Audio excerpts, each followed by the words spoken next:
Assalomu alaykum hurmatli kuzatuvchilar. Biz bugun Xatirchi tumanidagi yangi obyektimizga yetib keldik.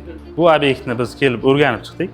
Bu obyektimiz loyihasiz, dizaynsiz qurilishi davom etganligi uchun, turli xil noqulayliklar yuzaga kelganligi uchun bizga, ya'ni loyihachi uzbek jamoasiga murojaat qilishdi. Biz yetib keldik. Nasib bo'lsa, bu obyektni biz chiroyli qilib, dizayn loyihalarini ishlab chiqib, sizga ko'rsatishga harakat qilamiz.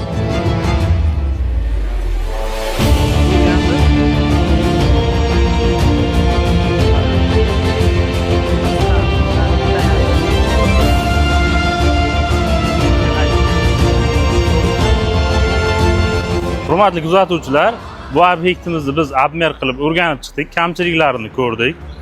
Nasib bo'lsa, Xatirchida takrorlanmas maishiy xizmat ko'rsatish obyekti bo'lishiga o'z hissamizni qo'shishga harakat qilamiz. Bizni kuzatishni davom eting va obuna bo'lishni unutmang. Shunaqa xizmat turlari kerak bo'lsa, loyihachi UZB jamoasiga murojaat eting.